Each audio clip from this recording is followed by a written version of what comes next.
Good morning. Good Good morning. morning. I'm happy to have you today versus your avatar.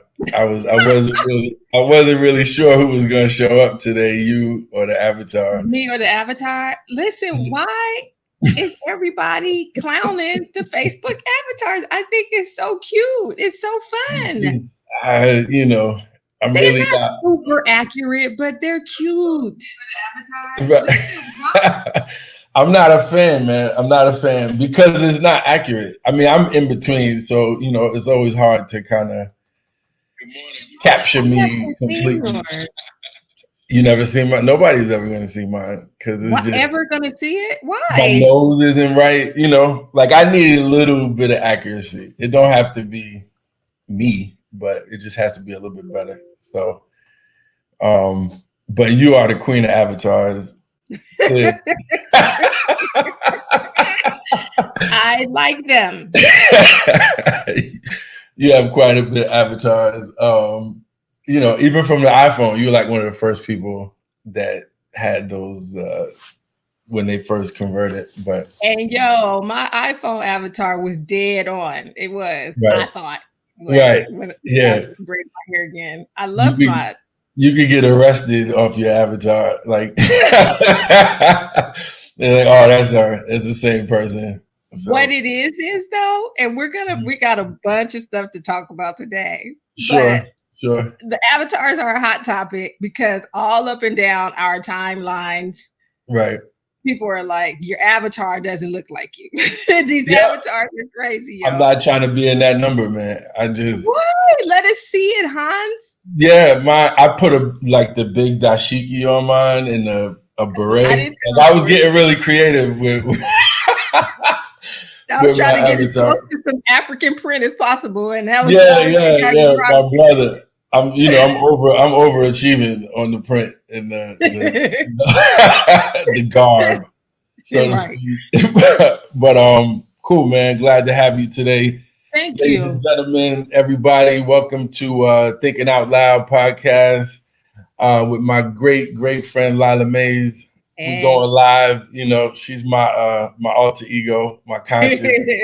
In real life, from my many radical Facebook posts, when I get a call from her, I know, it's a it's a You struck a serious. nerve. Yeah, I struck a nerve, So hopefully today we'll strike some nerves. We got a lot of cool things, to talk about. Yesterday was the 95th birthday of El Haj Malik Shabazz, more commonly known as Malcolm X. Yeah. I was invited to actually lend my voice to a live broadcast on um, the Shabazz Institute Facebook page. They did an amazing live stream. Ilyasa Shabazz put it together. My dear friend Mickey reached out, and I can't really articulate how amazing it was to actually be included, in that. So if you haven't checked it out, definitely go to their Facebook page or YouTube page to check it out. But That's so awesome, huh? So you have a relationship with them?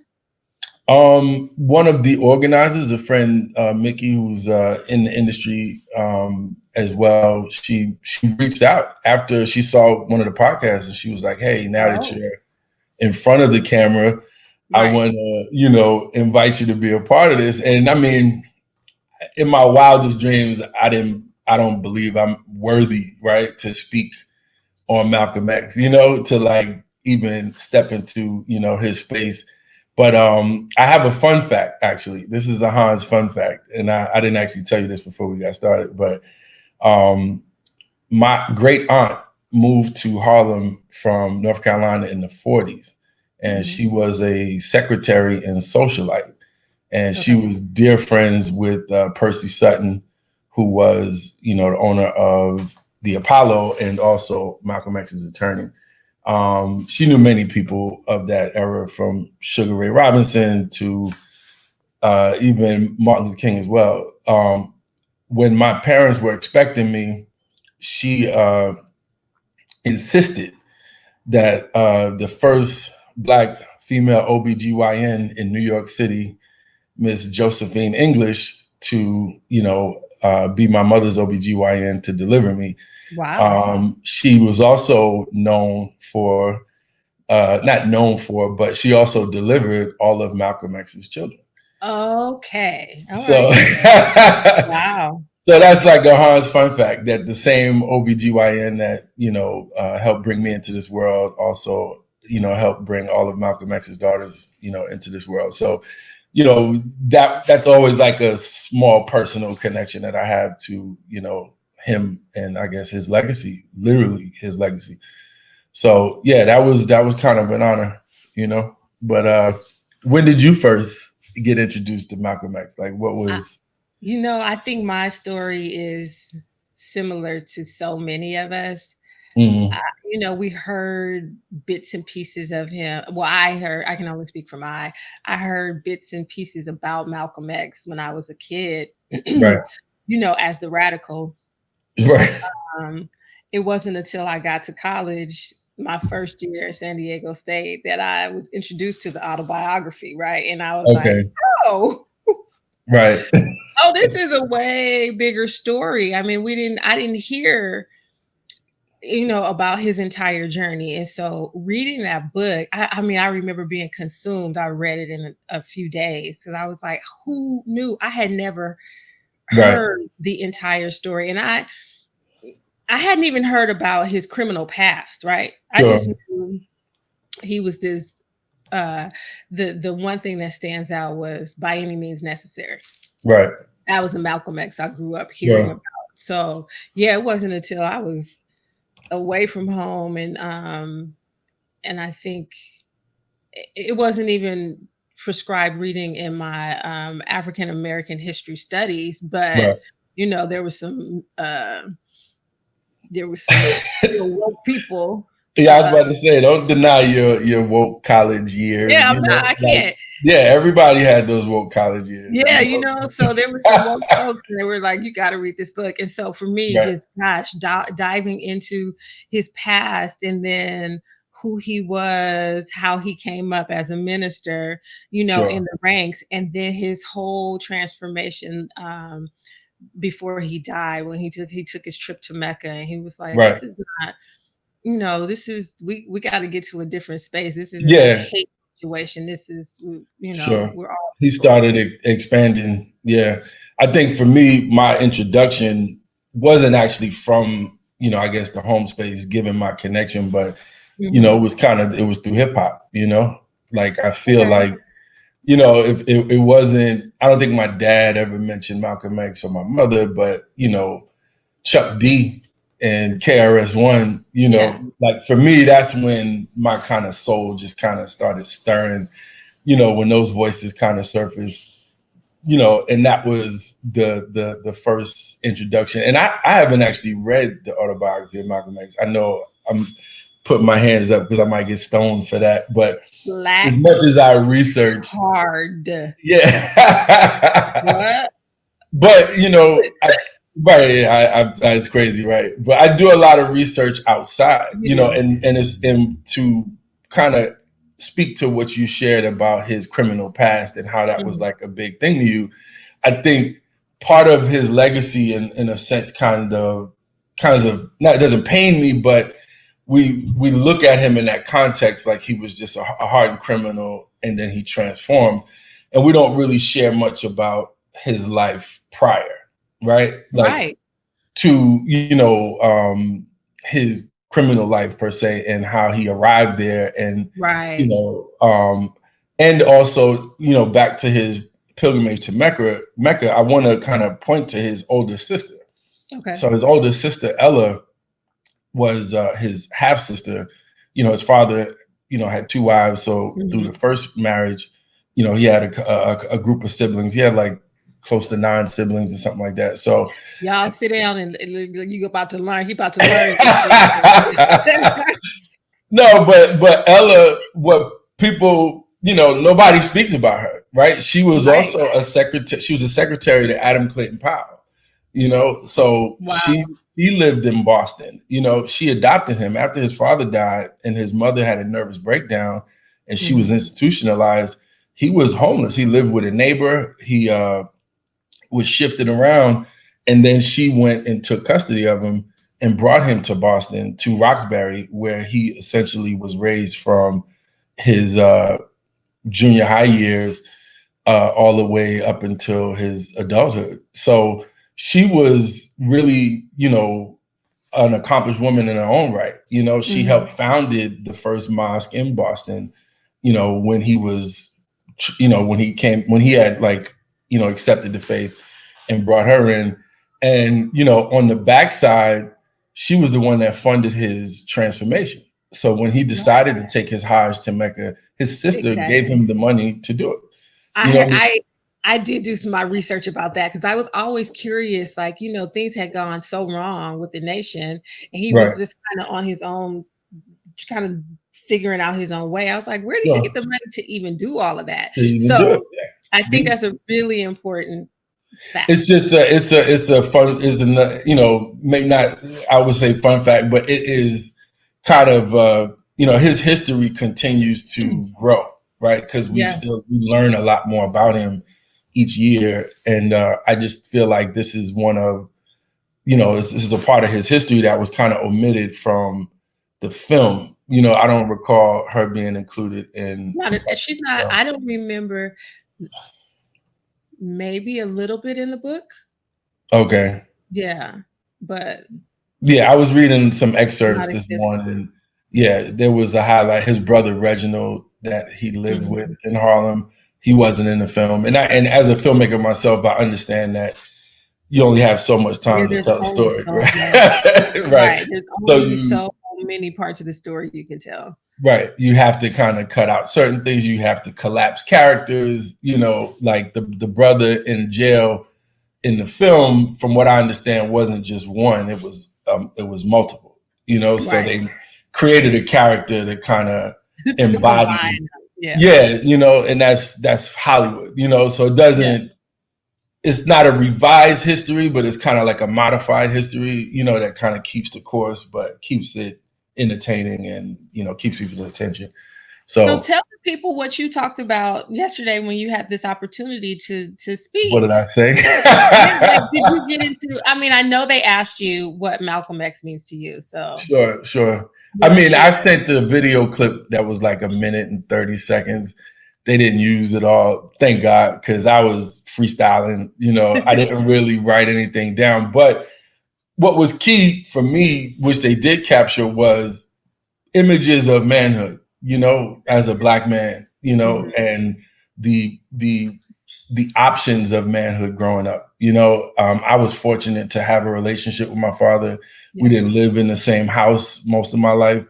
I had a relationship with my grandfather. I had uncles, and I had the community, but as a celebrity, Malcolm X was a celebrity to me by way of hip hop, but he was this definition of Black manhood that was kind of peak in my book. It was kind of like, we can point to the soul singers, rappers, athletes, but Malcolm X was like this, plateau, like he was like the final stage of what Black manhood could encompass, and I think in many ways, so many fall short. And the reason why is that he was unapologetic, period. And you grow up in this society as a Black person apologizing, like racism creates an environment where you're constantly apologizing for your completeness. Like you never really, we rarely access everything we go into the corporate space, we go into any job space, not just the corporate space, but you acquiesce, to a certain degree. But hold on, Hans, that's heavy. Say that again. You said we apologize for our completeness. Yeah. I mean, we apologize not necessarily for it, but by not accessing it, we apologize. Right. You know what I mean? Like by not being 100% who we are, there's a unspoken apology, that we're to make other people comfortable. Always, as a big person, like when I walk down the street, I've always been kind of conditioned to slide to the side. Mm-hmm. You know, like if somebody's walking, it's like I'll create a little space because I know that my shoulders are broad. Mm-hmm. But imagine if I didn't. You know, Right. like imagine Right. if I just walked upright and I didn't do this. I just knocked people down, you know, that were in my way. And I feel like what is often not shared or spoken on in terms of generation, our generation of hip hop and what hip hop, you know, part of what I said in the video was that Malcolm X was resurrected through hip hop For in sure. Generation X, you know, Yeah. and it was kind of poetic, like, oh shit, Generation X, Malcolm X, you know, but Yeah. that was just me like blue sky, and but it was really authentic to me because my dad, who fought in Vietnam, who was a militant in his mind to the extreme, you know, hit me to racism at every turn. He still had the trauma of the assassination of Malcolm X and Martin Luther King. There was Wow. still something in his mind that he knew that he could only that there was a danger lurking. Like you know, Right. like you can't really be yourself completely in the open because they'll kill you. You know, when I got in the music business, he was like, you know, he was scared. Mm-hmm. You know, like in many ways. I mean, he's my pop was 6'3", real tough guy, but he was scared for me because he knew that black men, black people were not covered. Right, we didn't have Yeah. no protection. You know, you go into these spaces, you're gonna get taken, and ain't nobody here to save you. You know, this society is not going to protect you from predators, you know, that exist in these spaces. So um, I think a lot of that came from, you know, having clear knowledge and being present when two powerful leaders were assassinated. We don't have that. We haven't seen that, you know. I feel it's really important to note that the nation and the world really mourned the death of MLK differently, right? But when Mhm. we started to come into our generation in particular, Sure. come into the knowledge of who Malcolm was completely, Right. was different. And when I think about that, I'm like, it, just personally, he just did not get his props when he was, No, you which know, is part of the reason why they did the celebration of yesterday because course. he's kind of left out in many ways. And to MLK, I think I've grown. You know, back then, 80s, early 90s. You know, we have a notion of Martin Luther King as the docile one, right? Like the weak Yeah, to go along. You know, because of nonviolence. And right. I think even as I get older, my respect level for him goes up. You know, Because because of how can you imagine yeah, because of having how much that it took for him. discipline? Yeah, Yes, and I think later in life, those guys, you know, they started to build a bridge, you know, and they I did, think right. that was where the fear really existed. Like, imagine if you know the two of them would have really engaged, and be clear, we celebrate both of them right now, but during that time, it wasn't a unified black support for either No, one of them. You know, no, they were dismissed left and right by black people who didn't want any of the trouble that they were bringing. You know, like they were tyrants on the street corner, just you know, screaming through bullhorns or what have you. And you know, rallying. MLK, yeah, Yeah, it's like don't get these don't get these white folks riled up. You know, like everything is good here. You know, so right. there's so much nuance to the past that we don't really present, you know, in the current times. Like we just speak of them as, you know, these demigods. And to us they were, you know, and to me as a kid, you know, they were both like these unattainable figures. But Malcolm X specifically, you know, he gave me something to shoot for. And, you know, knowing that I'll never be Malcolm X, but it's a great, you know, compass to have. You know, where do I measure? You know? And you and I had never talked about that before today, really, but it makes complete sense in Why I'm the way I no, am. really, it does. It makes complete sense in who you are. Dehumanization is a long-standing tactic of white supremacy. Like you Absolutely. can't, before you exterminate somebody, you have to dehumanize them. Right. So Lee Merritt, I believe, the attorney for the family, was saying how criminal is the new black, right? Right. Where you can't really exterminate or diminish, diminish someone without exterminate them. And I always parallel this to Hitler and the Holocaust, where before he committed his atrocious act, he made it less atrocious, Right. by pulling people out of their homes and dehumanizing them, starving them. So now when he went to the extermination phase, it was easy for him to do, because Right. he had like reduced them to a place where he could move forward with his diabolical plan. So it's no different. It's this is all justification, you know for homicide, and it's a tactic.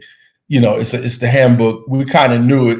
Once Yep. this happened, I was like, man, if he was suspended in 11th grade, it's coming out. We already Like, yeah, they're gonna dig deep. And I think my message to people when we do have these dialogues is black people, our people, like, look, you can't buy into this, and a lot of times we do. Like I recall when Mike Brown was murdered.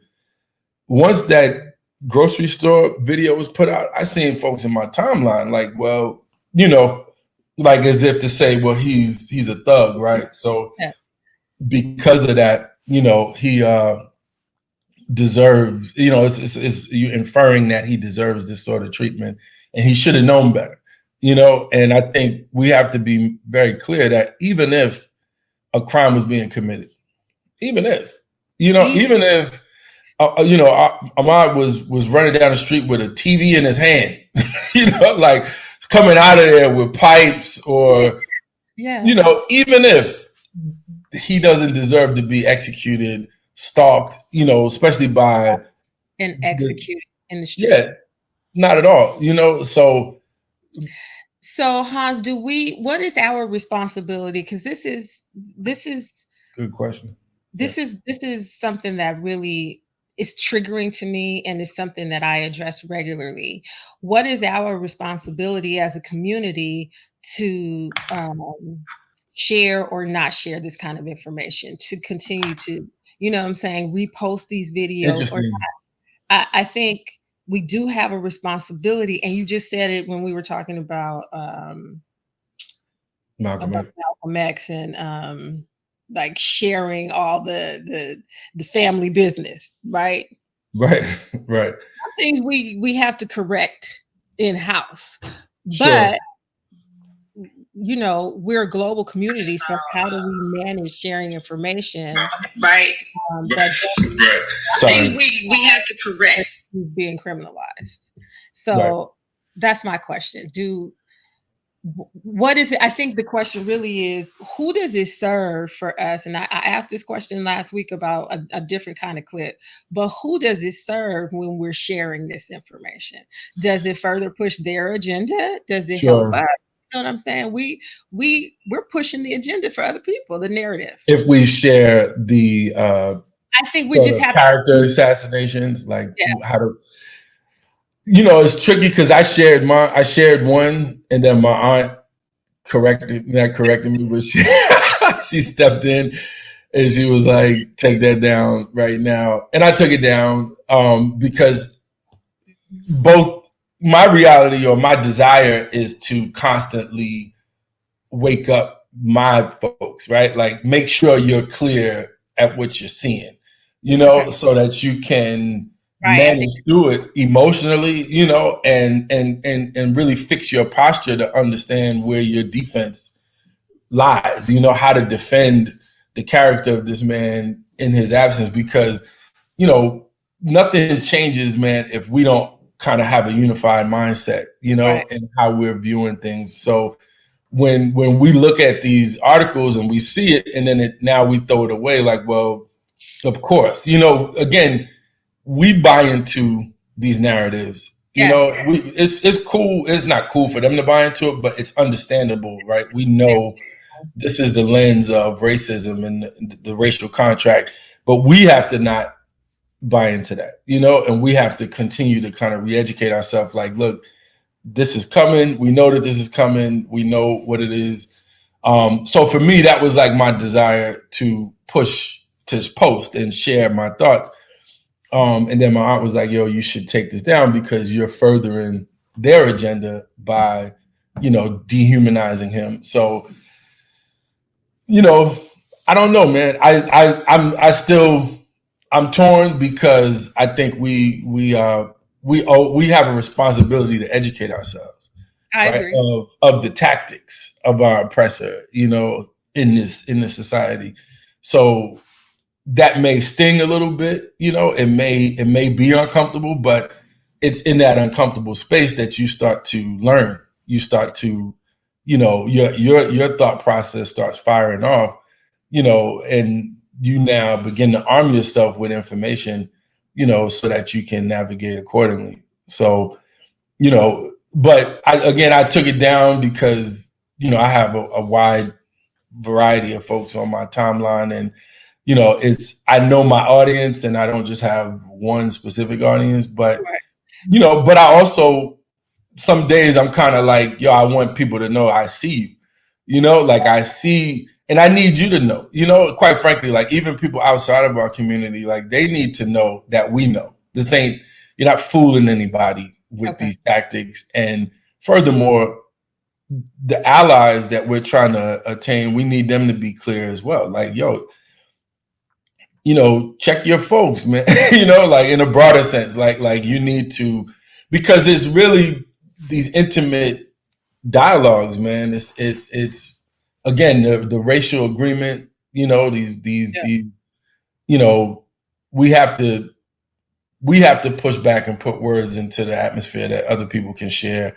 You know, so I don't know.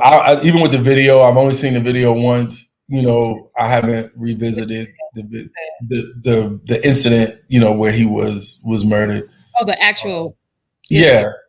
yeah. So I mean, and I only mentioned that to say there is a conflict of what to share, what not to share. Like I don't share those videos. You know, and even this part of the game.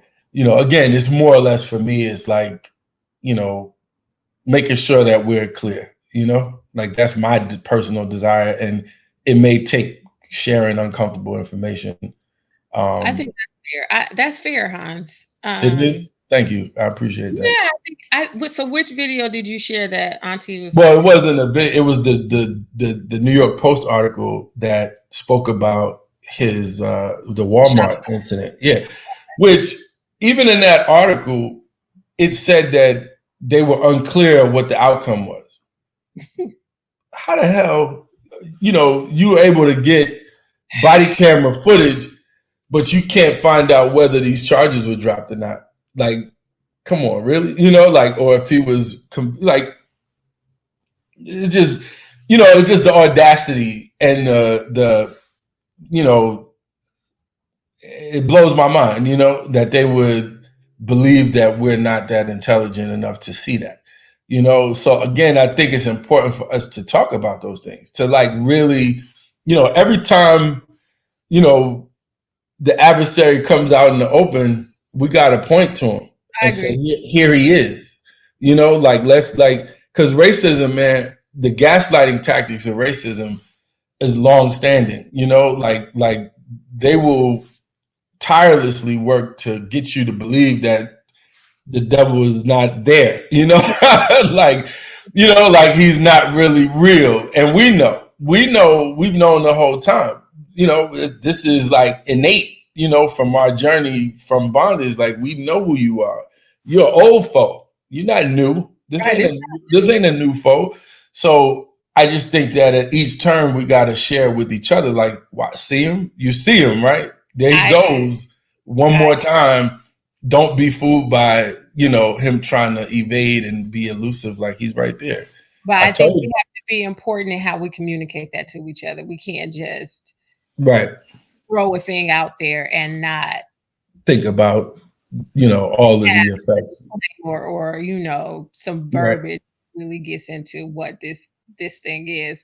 Because I just Sure. see too often we're sharing like, oh, he got arrested for shoplifting. Oh, look, here's another, that Here's I'm like, another video. Yeah. another video without Who do any we benefit from that? Yeah, without the commentary or without really placing it in the proper context. I don't, again, it's tough. I'm torn because I don't want to endorse or reinforce their message. My goal, by and large, is to just highlight the technology. yeah, Like, hey, I'm here too. You don't fool me. Like I'm present, and anybody that's in my bandwidth or wingspan, like I want you to know, there he goes yet again, So, that's really my goal, but I took it down. So I can share it. See, now in this, on this platform, I can give more nuance, yeah, as we can to get into it, and that's what's important. There, it's so nuanced. This conversation. contextualize, yeah. So yeah, man. I mean, it's going to be a battle, and that's basically these are defense tactics.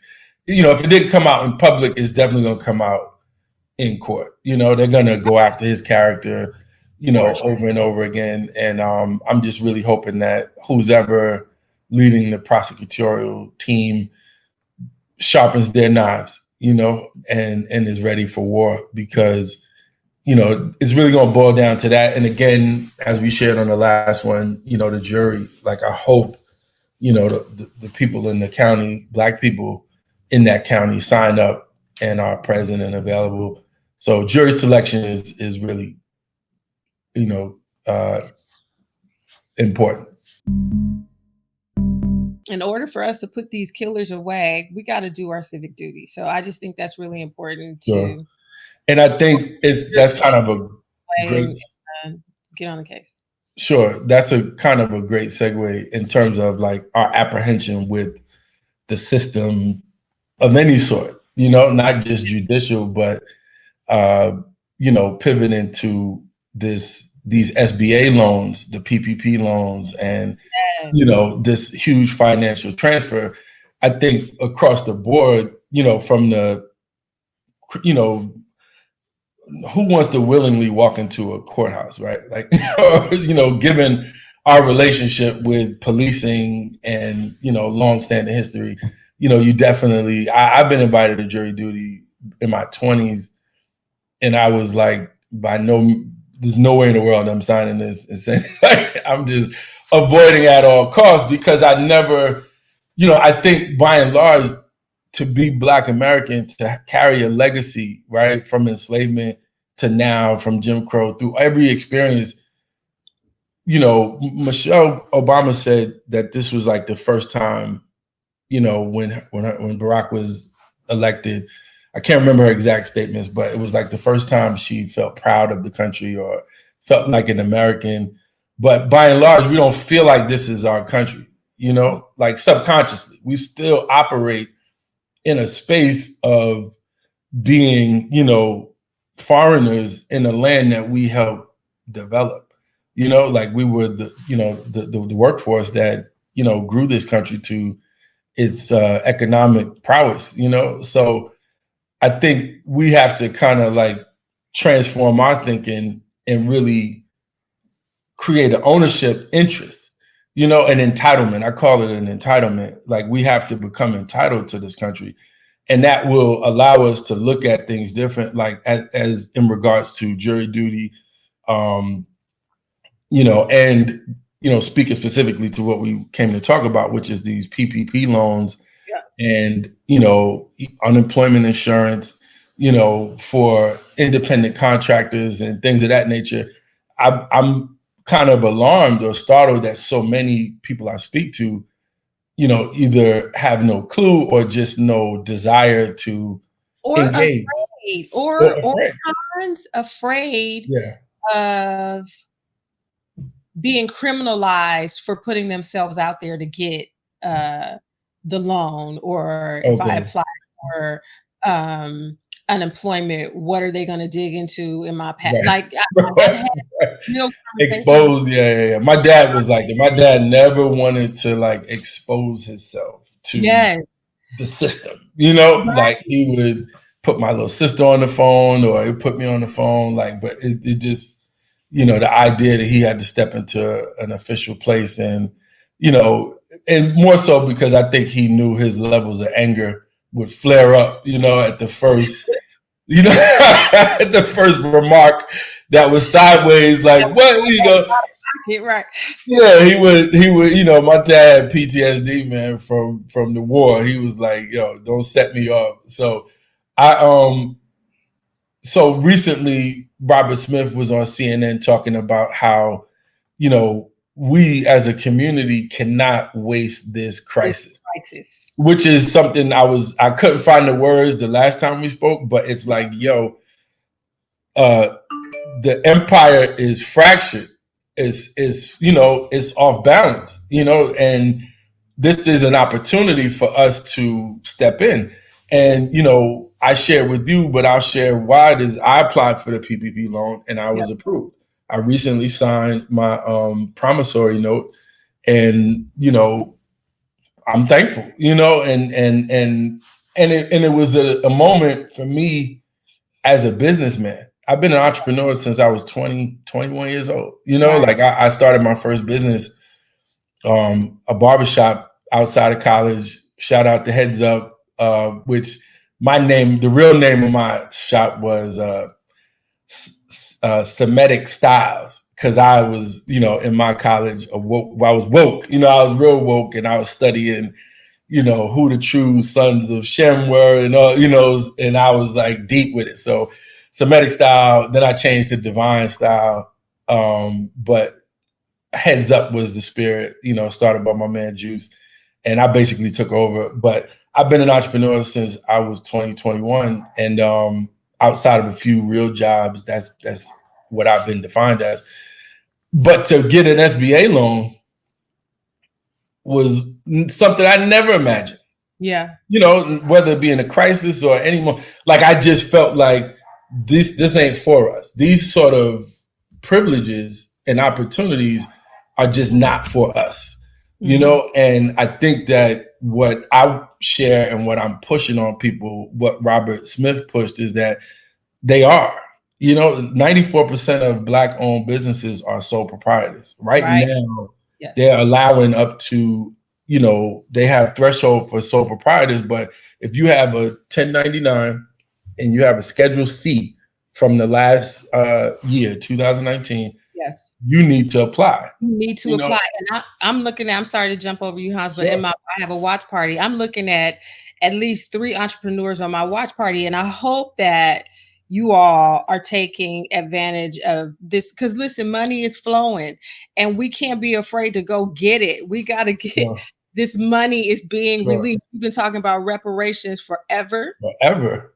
And Grab this the is coin. this is what reparations could look like. This is what like One of the uh, groups that are demanding or advocating for reparations, ADOS, they have, as a entree to the things that they're asking for, is set aside money for Black businesses, right. in, uh, in the SBA.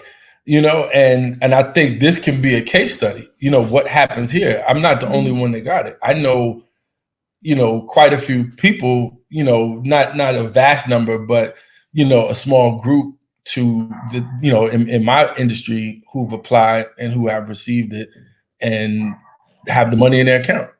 So again, for me, it was is just when they sent me the promissory note, it was like, wow, I'm getting a small business loan. Like I've Get it. been Bye. I've been scratching and clawing, from and I've never in my mind thought that that I would ever get a loan, like even from the bank, or it's like, that's not how my parents conditioned me. And a lot of that again comes from my father and his militancy. And the belief system that this isn't your country. These ain't your folks. They're Right. not looking out for you. And Right. I'm not saying that they're sensitive and compassionate to my needs, but we're in a new day, you Yes. know, and Exactly. it's important to acknowledge that, that we're in a new day. And, it was to my man Ron who asked me, was it an easy process? It actually wasn't. I went through Wells Fargo. So I've had my business account with Wells Fargo since 2012. And so they have access to me. They have my articles of incorporation. Like they know who I am. They know what I do, what my statements are, whatever.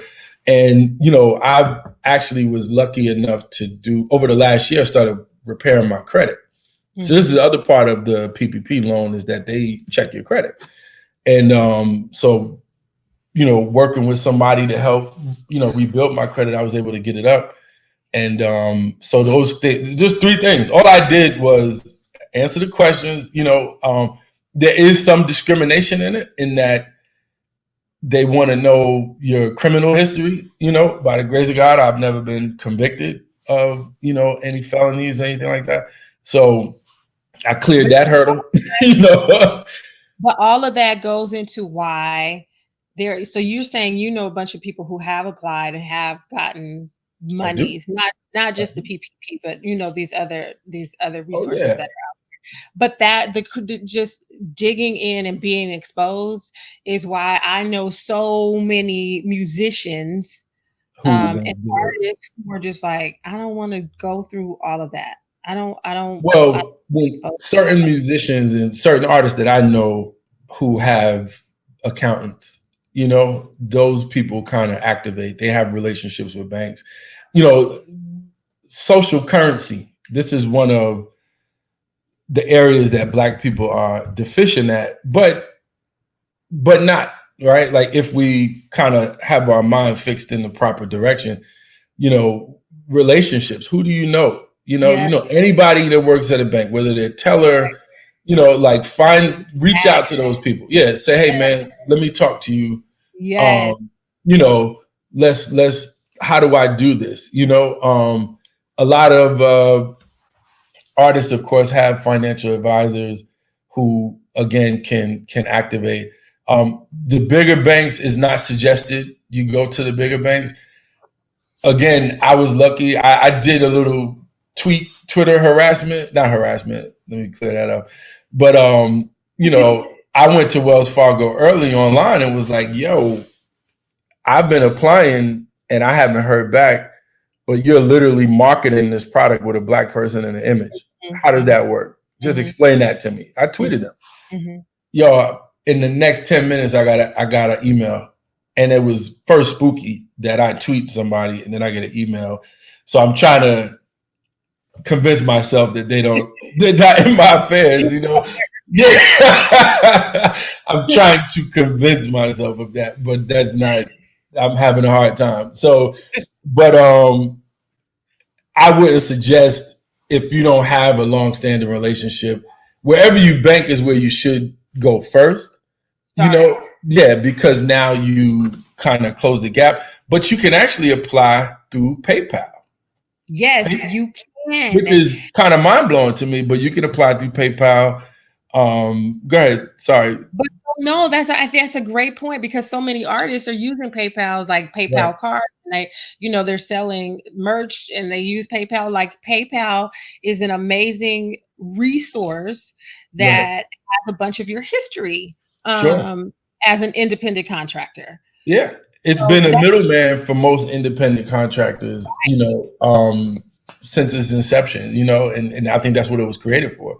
mhm. So it's only right that they can be kind of a middleman in this regard in taking your information to, the larger institutions, or, kind of facilitating, the lending process. But Yeah, there so are, just saying she's been trying to and got turned down. she Yeah, got turned down. keep trying, Gail.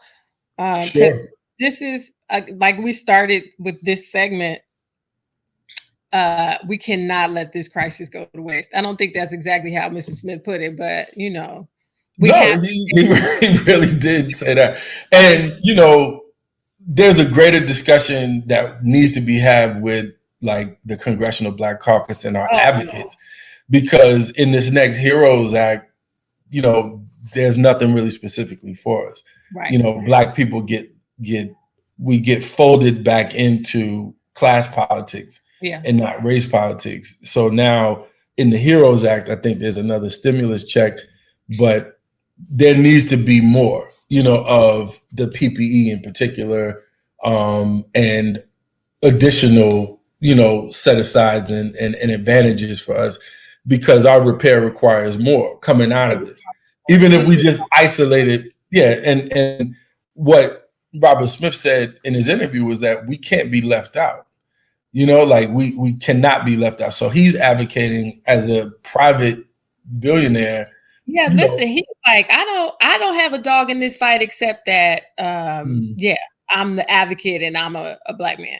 sure. I mean, and he's legacy. Like he Right. understands what this Legacy. is about, and it's consistent with him going to Morehouse Yes. and relieving debt, Listen, versus your guy telling people to pull their pants up. He went down there and he was like, I why you got got to bash my you. Nah. guy? I mean, I'm not, I don't want to bash him, but I just want to say, I just want to look at the juxtapositions, where We're talking about he a billionaire and a sitting U.S. president. What are you talking we about? Like are that? we are talking about but we're talking about He's a sitting on billionaire. a tank, like he's sitting on an atomic bomb. But, I don't want to pile on, but again, I just wanted to We're, share. we'll dedicate a whole show to Yeah, yeah, yeah. I gotta study a little bit more before I go in on Barry. But we'll yeah, dedicate I mean, he's great for the spirit of the nation. I feel like hearing him speak and the graduation ceremony was really great for young folks to for kind the of, jab at 45 alone. Okay. yeah, that's political theater. Yeah, Like I don't care about. I mean, I, whatever. It's entertaining, but to me, what Robert Smith is doing, this is what we need. We need advocates at this level. Somebody who came up, and ascended to a certain space, who's really speaking clearly. You know, Emotions aside, and it's like, look, there's money being handed out. This government is transferring capital to the people, and you got to raise your hand. You got to step out there. So, I would encourage people to, if you're an independent contractor, yet again, unemployment insurance, whatever you get from the state, the federal government is putting $600 a week on top of that. if it's money, And I literally walked someone step by who was like, I don't want to do it. It's gonna open this up. It's gonna my back taxes, blah blah blah blah blah. I was like, listen, let's man, and got an email a few days ago, like, okay, um, they got it. it will be deposited. Yeah. Listen, go for it. If you were a ride share, if you were any independent business All with of the that. PPE, they essentially take your last 12 years, what you made, divided by 12, and multiplied by 2.5. And it's completely forgiven if you pay, you know, 75% to expenses, Hmm. um, um, or salary rather. But for I'm still in the research process of all of the details on the back end, but it's a loan that's forgiven and it's only 1%, right? So even if it isn't forgiven, you have a 1% loan. But it was intended not to be paid back. There was a program created to push money to the economy, to stimulate the economy. Right. So, Exactly. I, you and know, yeah. But so even beyond the COVID crisis, we have to be educated about grants and all kinds of things, all these monies that are just sitting out there for us right, anyway, right, as as entrepreneurs, small business owners, all of that. indeed, There are all kinds of grant monies available, but we don't have these conversations enough and dig into it enough to know that there's money. they're resources for us. They're Right. resources for everybody, but we don't hear about it. We don't talk about how to go get this Yeah. money. I mean, we see magic now with, making $100 million available for small businesses. I haven't, gone through all of the requirements, but the company that he's partnering with, they were also offering PPP applications, or, they were facilitating, the application process. So they have to find a name. I posted, on the page. What I'd like to do is, maybe invite some people from the financial sector. I have a friend in Philly who's a CPA, but he's scared to come on. But I'm gonna get him to come out. I think But that's important, how it's like some yeah, people really break down what sure. these loans are. Like the fact that you said it's basically a forgivable loan. It's basically Yeah, a grant, that was the intention, but that was the intention, because right? yeah, we have to stimulate the economy or we'll collapse. So Right. this is also why there's such a rush to reopen, right? Yes. It's not solely racially motivated, So, but there are always, racial implications because, again, Black Americans are, affected disproportionately by COVID-19. But they don't want to keep, these states are losing money paying unemployment insurance. right. Of course. So they don't want to keep doing it. And then there's like an outcry from some businesses because people are making more money from the unemployment insurance than they would make, Exactly. work, which is bananas. Right. But, it's like maybe you shouldn't, but this is America. Cheap labor is, is How yeah, yeah. this is what America is about, American capitalism. So but in the meantime, while everything is in the flux, while this country is trying to repair itself, I think the overarching theme that I want to convey is that you, as a Black American, this is your country too. You are a part of this as well. So first thing you have to do is kind of like fix your mind to understand that, and be entitled to the Yes. resources that are flowing out, and engage them, through whatever channels you have. There will be loopholes, there will be hurdles, but by and large, if you can, get around, or not around, but if you have, work for yourself and in any capacity, the government is lending money, because they realize that your business is hurt to no fault of your own, Right. and we need to be more engaged. So we So, we have a couple more minutes, and I just want to talk about this real quick before we jump off. okay. Excuse me.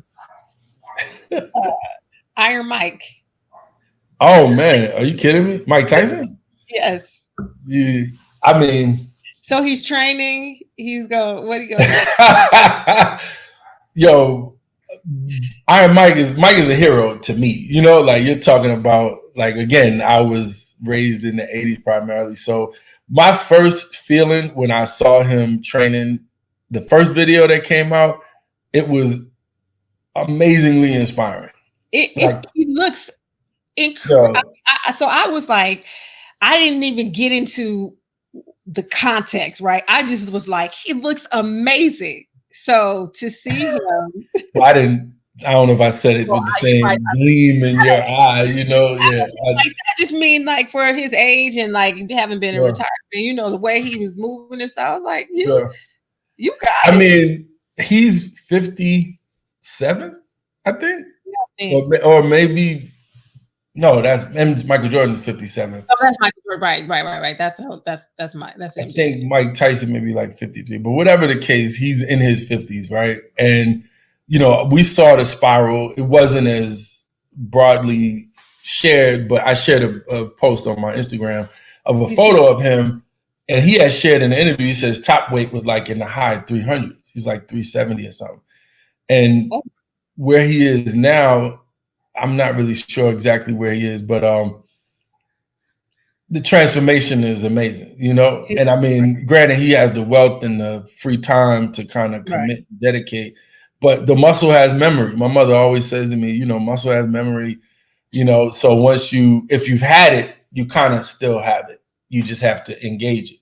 And for me, again, it's like completely inspiring. And I think he talks about doing an exhibition fight. He could. Yeah, like I for pay. charity or something. Yeah, Yeah. are you kidding me? I pay to see him go 5 rounds with anybody. You know, any contender, any like current dude. Like I mean, the two heavyweight cats that are heavyweight champion was the Irish cat.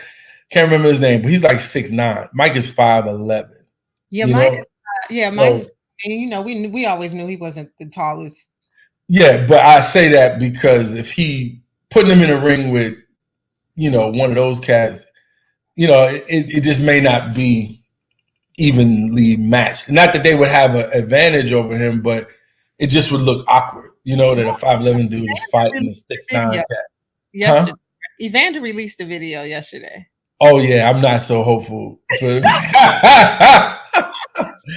I'm not as hopeful for the real deal, Holyfield. But the real deal is the real deal. But it's just like, dog, I don't know. You don't have the same snap, like I Mike. mean, so that's why I brought it up because when I saw it, I saw Like, Mike. nah, dog. Mike, right? Mike looks so great. I Yeah. mean, just the way he's moving, I was like, I was wondering, like, is he speeding the camera up? So, like, you could do tricks in editing, but I didn't. I was like, what? That's real. He's really got that. Oh, great. And then, I looked at Evander last night. I was like, oh, okay. All Yeah. right. Yeah, nah, he. I don't know, dog. You might want to sit this one out, but for the sake of Vegas and a nice little exhibition, I think that I hope that they don't get back in there, but maybe Mike can step in there with Roy Jones Jr. or something. I think he might be in good shape, or I mean, I'm guessing. I'm just guessing. There's a possibility, but it'll be cool to see again. I feel 17 all over again, 16, like 14, 15. Watching him, like I felt like the structure of my life is getting back in order, because I grew up in a world where Mike Tyson was like this super athlete. Like he turned the clock back for himself, which kind of turns the clock back for everybody else. Like, wow. And the belief that you can turn the clock back. Like, if you set aside time. So listen, never say never, but I may be at an NBA tryout next year. I'm inspired. I might hobble back. I might be able to turn the clock back and crank up this jump shot, see what's happening. But yeah, man, Iron Mike, Messiah type. Yep. Brooklyn. Yep. I was born in Brownsville. I just want for the record, I was born in Brookdale Hospital. Okay, even though I come from a Bed-Stuy family, which most of us, but for the record, I was born in Brownsville. So shout out.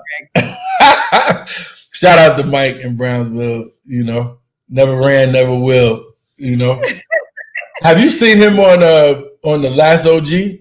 When he's on the roof, he's like this guru on the roof. It's fucking hilarious. I'm sorry. Mike is hilarious though. Is he not, did you see his one-man show like some years ago? He did a whole I did. Great. Yeah, man. Mike is this is Mike Tyson, man. I mean, he's got a myriad of personalities. He's actually intelligent. I think he gets a bad rap because he's had like GIF moments, right? Before social media, he's always had those moments where it's like, yo, this dude is wild. But BK stand up. yeah, lick shots, yo. Shout out to Shorty Black. My older cousin used to run with Mike. So, I'm a New Yorker, man. So we got access, yo. But yeah, I remember the first time I saw Mike Tyson in a party at the gate on La Cienega. You didn't grow up in LA, did you? I did. Okay. You remember the gate on La Cienega? Okay. He said, of course. When my first trip to LA was in '99. I came with my man Rick Small and a couple of other cats from Virginia State. We stayed with DJ Paradise. Remember Paradise used to be on the beat.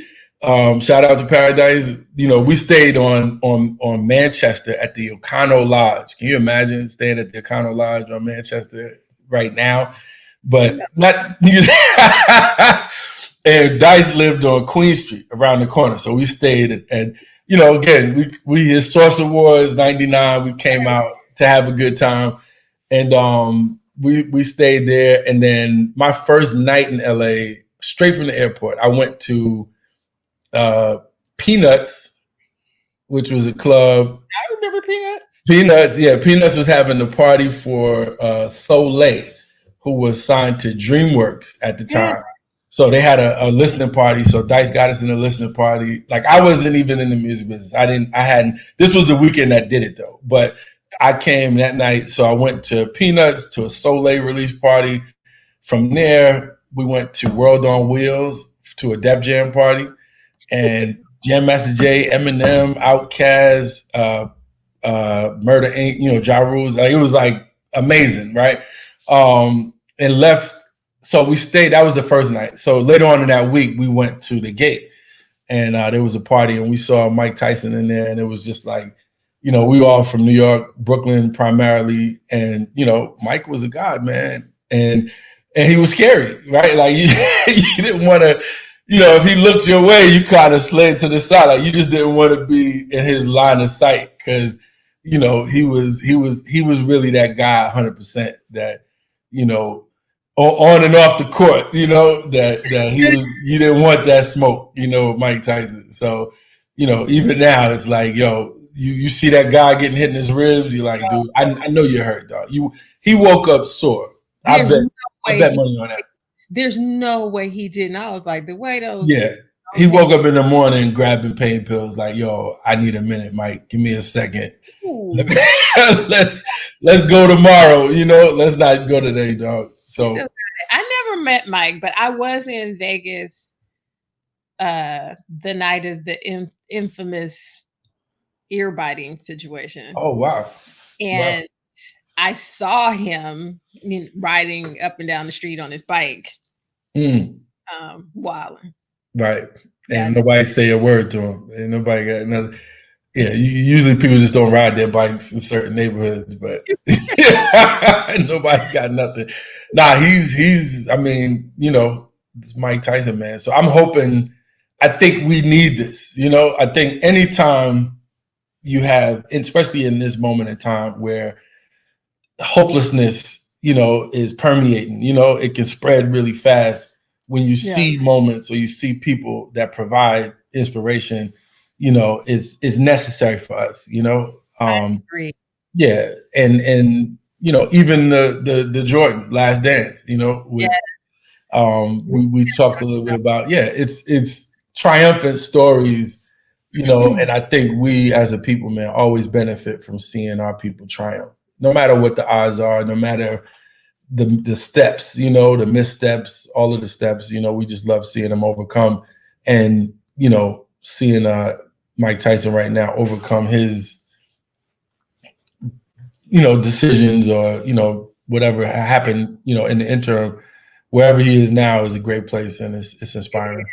it's nice to see him in this space. He looks Right, healthy. He looks solid. Yeah, right. it's really I inspiring. always thought he and I are like the same size, like height, and you know, my dad. This is my last. Well, I'm always gonna talk about my father, but the last conversation I had with my dad in person was that I should have played baseball. That's like the last thing. You know what I mean? It was always you too slow, you not this, you not that. And then after all these years of what could have been, in basketball or football, my assessment was I probably should have played football. I never thought about I boxed a little as a child in O'Connell Park in Queens. They used to have like a rec center with a gym. Mhm. And I remember going in a few times, but it was something that I never really took serious. But uh, you know, I do think about other sports that I could have played, you know, so that I would be like a celebrity by now, or a big deal. I'm You joking. are, huh?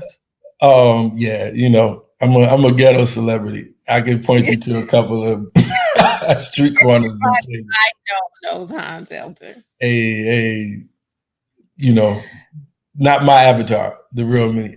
But Man, this was awesome. This was This is awesome. We're trying to keep it short. I don't want to be on here talking for 2 hours. I want to because be you could because definitely. I could. I definitely can. But most people that know me know that I don't talk a lot. So this is kind of a new thing. That's like a joke. That's You're supposed to laugh. There's a punchline in there. But Same bat channel, same bat time next week. same bad channel, same bad time. I'm gonna try to get my man Desmond Hudson. I'm gonna call him out. He's in Philly. He works for an organization that puts funds into underserved communities. His company is actually offering the PPP loan, but they are only offering for payroll, not Oh, not okay. independent contractors. But he has a good wealth of knowledge on the how the process works and what we should be kind of focusing on. So I'm Mhm. gonna try to get him on, but I really want somebody who's an expert in this space. I can only speak from my personal journey, but I need an expert. So cool, man. So I know you gotta hop on the call. So thank you again for hopping on with me. And next week we're gonna do it again. All Okay. right. All right, y'all. Bye, y'all. Peace.